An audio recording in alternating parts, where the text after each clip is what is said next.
ನಮಸ್ಕಾರ ವೀಕ್ಷಕರೇ, ಈ ವಿಡಿಯೋದಲ್ಲಿ ಗೃಹಲಕ್ಷ್ಮಿ ಯೋಜನೆಯ 10ನೇ ಕಂತಿನ ಹಣ 30 ಜಿಲ್ಲೆಗಳಿಗೆ ಬಿಡುಗಡೆ ಆಗ್ತಾ ಇದೆ. ಆಲ್ಮೋಸ್ಟ್ ಆಲ್ ಕರ್ನಾಟಕದಾದ್ಯಂತನೇ ಬಿಡುಗಡೆ ಆಗ್ತಾ ಇದೆ. ಸೊ ಈ ಒಂದು 30 ಜಿಲ್ಲೆಗಳನ್ನು ನೀವು ತಿಳ್ಕೊಳ್ಬೇಕು, ಯಾಕಂದರೆ ಆ ಒಂದು 30 ಜಿಲ್ಲೆಗಳಲ್ಲಿ ನಿಮ್ಮ ಜಿಲ್ಲೆನೂ ಕೂಡ ಆಗಿರ್ಬೋದು. ಸೊ ಹೀಗಾಗಿ ತುಂಬಾ ಇಂಪಾರ್ಟೆಂಟ್ ಹಾಗೂ ಇಂಟ್ರೆಸ್ಟಿಂಗ್ ಆದಂತಹ ಮಾಹಿತಿ ಇರುತ್ತೆ.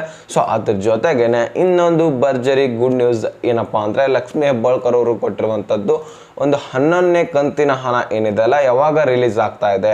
10ನೇ ಕಂತಿನ ಹಣ ಬಂದವರು 11ನೇ ಕಂತಿನ ಹಣಕ್ಕೆ ವೇಟ್ ಮಾಡ್ತಾ ಇರ್ತೀರಾ. ಸೊ 11ನೇ ಕಂತಿನ ಹಣ ಲಕ್ಷ್ಮೀ ಹೆಬ್ಬಾಳ್ಕರ್ ಅವರು ಯಾವ ದಿನದಂದು ಬಿಡುಗಡೆ ಮಾಡ್ತೇವೆ ಅಂತ ಹೇಳಿದ್ದಾರೆ. ಸೊ ಆ ಒಂದು ಮಾಹಿತಿ ಕೂಡ ಈ ವಿಡಿಯೋದಲ್ಲಿ ತಿಳಿಸ್ಕೊಡ್ತಾ ಇದ್ದೀನಿ. ಸೊ ಹೀಗಾಗಿ ತುಂಬಾನೇ ಇಂಪಾರ್ಟೆಂಟ್ ಆಗಿರುತ್ತೆ ಮಾಹಿತಿ. ಸೊ ಮಧ್ಯ ವಿಡಿಯೋನ ಸ್ಕಿಪ್ ಮಾಡಬೇಡಿ.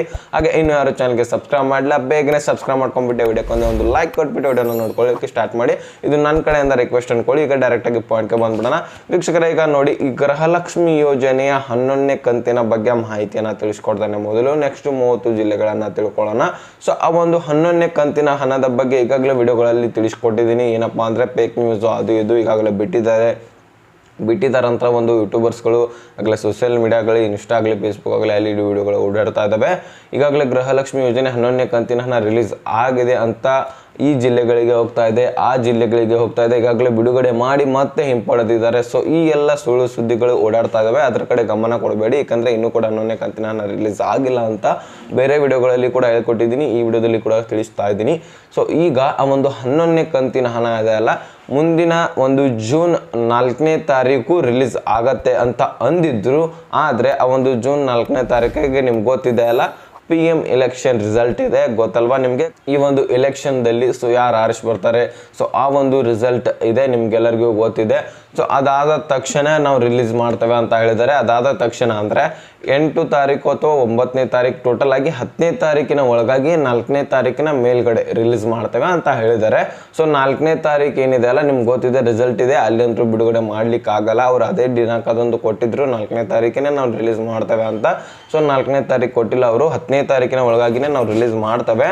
ಸೊ 4ನೇ ತಾರೀಕು ಮುಂದ್ಗಡೆ ರಿಲೀಸ್ ಮಾಡ್ತೇವೆ ಅಂತ ಈ ಒಂದು ಮಾಹಿತಿಯನ್ನು ಹೇಳಿದ್ದಾರೆ. ನೋಡಿ, 4ರಿಂದ 10ನೇ ತಾರೀಕಿನ ಒಳಗಾಗಿನೇ 11ನೇ ಕಂತಿನ ಸ್ಟಾರ್ಟ್ ಆಗಿಬಿಡುತ್ತೆ. ಸೊ ಎಲ್ಲರಿಗೂ ಕೂಡ ಗುಡ್ ನ್ಯೂಸ್ ಅನ್ನ ಲಕ್ಷ್ಮೀ ಹೆಬ್ಬಾಳ್ಕರ್ ಅವರು ಕೊಟ್ಟಿದ್ದಾರೆ. ಸೊ 11ನೇ ಕಂತಿನ ಹಣದ ಬಗ್ಗೆ ಬಹಳಷ್ಟು ವೇಟ್ ಮಾಡ್ತಾ ಇದ್ರಿ, ಕಮೆಂಟಲ್ಲಿ ಕೇಳ್ತಾ ಇದ್ರಿ. ಸೊ ಈಗ ಡೈರೆಕ್ಟ್ ಆಗಿ ಒಂದು 30 ಜಿಲ್ಲೆಗಳನ್ನು ನಾನು ತಿಳಿಸ್ಕೊಡ್ತಾ ಇದ್ದೀನಿ. ಯಾವ್ಯಾವ ಜಿಲ್ಲೆಗಳು ಎಂಬುದನ್ನು ನೋಡ್ಕೊಳ್ಳೋಣ ಬನ್ನಿ. ಸೊ ನೋಡಿ, ಒಂದೊಂದಾಗಿ ಹೇಳ್ತಾ ಹೋಗ್ತೀನಿ, ಕರೆಕ್ಟಾಗಿ ಕೇಳಿಸೋತಾ ಹೋಗಿ. ಇಲ್ಲಿ ನೋಡಿ, ಹಾಸನ, ಗದಗ, ಬಳ್ಳಾರಿ, ಕಲಬುರಗಿ, ವಿಜಯನಗರ, ಧಾರವಾಡ, ಯಾದಗಿರಿ, ಉತ್ತರ ಕನ್ನಡ, ದಕ್ಷಿಣ ಕನ್ನಡ, ದಾವಣಗೆರೆ, ಉಡುಪಿ, ತುಮಕೂರು, ಚಿತ್ರದುರ್ಗ, ಚಿಕ್ಕಮಗಳೂರು, ಶಿವಮೊಗ್ಗ, ರಾಯಚೂರು, ಚಾಮರಾಜನಗರ, ಬೀದರ್ ಹಾಗೂ ಮಂಡ್ಯ, ಕೊಪ್ಪಳ, ಬೆಳಗಾವಿ, ಬೆಂಗಳೂರು ನಗರ, ಬೆಂಗಳೂರು ಗ್ರಾಮಾಂತರ, ಕೋಲಾರ, ಕೊಡಗು, ಹಾವೇರಿ, ಇಷ್ಟು ಜಿಲ್ಲೆಗಳಿಗೆ ಅಮೌಂಟು ಬಿಡುಗಡೆ ಆಗ್ತಾ ಇದೆ. ಟೋಟಲ್ ಆಗಿ ಕರ್ನಾಟಕದಾದ್ಯಂತನೇ ಯಾರ್ಯಾರ್ದು ಪೆಂಡಿಂಗ್ ಉಳಿದಿರುತ್ತೆ ನೋಡಿ, ಸೊ ಅಂಥವರ ಅಮೌಂಟನ್ನು ಬಿಡುಗಡೆ ಮಾಡ್ತಾ ಇದ್ದಾರೆ. ಇದ್ರ ಜೊತೆಗೇನೆ ಯಾರ್ಯಾರ್ದು ಹಿಂದಿನ ಕಂತುಗಳು ಪೆಂಡಿಂಗ್ ಇದ್ದಾವೆ ನೋಡಿ. ಸೊ ಈಗಾಗಲೇ ಬಹಳಷ್ಟು ವಿಡಿಯೋಗಳಲ್ಲಿ ನಾನು ತಿಳಿಸ್ಕೊಟ್ಟಿದ್ದೀನಿ. ನಿನ್ನೇನು ಕೂಡ ಒಂದು ವಿಡಿಯೋ ಮಾಡಿ 20,000 ಅಮೌಂಟ್ ಹಾಕಿದ್ದನ್ನು ಕೂಡ ಲೈವ್ ಪ್ರೂಫ್ ಆಗಿ ನಿಮ್ಗೆ ತೋರಿಸ್ಕೊಟ್ಟಿದ್ದೀನಿ. ಒಂದು ಮೆಸೇಜನ್ನು ಈಗ ಕೂಡ ನಿಮ್ಗೆ ತೋರಿಸ್ತೀನಿ, ನೋಡ್ಬೋದು. ನಿಮ್ಗೆ ಅವ್ರಿಗೆ ಏನಾಗಿತ್ತು, 10 ಕಂತುಗಳು ಪೆಂಡಿಂಗ್ ಉಳಿದಿದ್ವು. ಅವ್ರದ್ದು ಡಾಕ್ಯುಮೆಂಟ್ಸ್ ಎಲ್ಲ ಕೂಡ ಕ್ಲಿಯರ್ ಇದ್ರು ಸಹಿತ, ಫಸ್ಟಿಗೆ ಅರ್ಜಿ ಸಲ್ಲಿಸಿದ್ರು ಸಹಿತ ಡಾಕ್ಯುಮೆಂಟ್ಸ್ ಕ್ಲಿಯರ್ ಇದ್ರು ಸಹಿತ ಅಮೌಂಟ್ ಹಾಕಿರಲಿಲ್ಲ. ಹೀಗಾಗಿ ಆ ಒಂದು ಅಮೌಂಟನ್ನು ಒಟ್ಟಿಗೆ ಒಮ್ಮೆಲೆ ಹಾಕಿಕೊಟ್ಟಿರೋದು ಅವರು. ಅಂದು ಏನು ಮಾಡಿದ್ರು, ಮಹಿಳಾ ಮತ್ತು ಮಕ್ಕಳ ಕಾರ್ಮಿಕ ಇಲಾಖೆಗೆ ಹೋಗಿ ಭೇಟಿ ಕೊಟ್ಟಾಗ ಸೊ ಈ ಒಂದು ಸಂದರ್ಭದಲ್ಲಿ ಅವರಿಗೆ ಅಮೌಂಟ್ ಹಾಕಿ ಕೊಟ್ಟಿರುವಂಥದ್ದು. ನಿಮ್ಗೇನಾದರೂ ಪೆಂಡಿಂಗ್ ಎಷ್ಟೇ ಕಂತಿರಲಿ, ಅವು ಎಷ್ಟು ಬೇಕಾದರೂ ಕಂತು ಇರಲಿ, 10 ಕಂತು ಒಳಗೆ ಸೊ ಆ ಒಂದು ಕಂತುಗಳನ್ನು ಹಾಕಿಕೊಡ್ತಾರೆ. ನಿಮ್ಗೆ ಎಷ್ಟು ಪೆಂಡಿಂಗ್ ಉಳಿದಿರುತ್ತೆ ಅಮೌಂಟು, ನೀವು ಯಾವಾಗಿನಿಂದ ಅರ್ಜಿ ಸಲ್ಲಿಸಿದ್ರೆ ಅಲ್ಲಿಂದ ಇಲ್ಲಿ ತನಕ ಅವ್ರು ನೋಡ್ತಾರೆ. ಕರೆಕ್ಟಾಗಿ ಎಷ್ಟು ಕಂತುಗಳು ಪೆಂಡಿಂಗ್ ಉಳಿದಿರ್ತವೆ ಅಷ್ಟು ಅಮೌಂಟನ್ನು ಹಾಕಿಕೊಡ್ತಾರೆ. ನಿಮ್ಮ ಡಾಕ್ಯುಮೆಂಟ್ಸ್ ಕ್ಲಿಯರ್ ಇರಬೇಕಾಗತ್ತೆ. ಆ ಡಾಕ್ಯುಮೆಂಟ್ಸ್ಗಳನ್ನು ನೀವು ಒಯ್ಯಬೇಕಾಗತ್ತೆ. ಯಾವ್ಯಾವ ಅಂತ ಹೇಳೋದಾದರೆ, ಆಧಾರ್ ಕಾರ್ಡು, ಬ್ಯಾಂಕ್ ಪಾಸ್ಬುಕ್ಗಳು, ರೇಷನ್ ಕಾರ್ಡು ಮತ್ತು ನಿಮ್ಮ ಮನೆಯ ಸದಸ್ಯರ ಆಧಾರ್ ಕಾರ್ಡ್ಗಳನ್ನು ಒಯ್ದರೆ ಸಾಕು.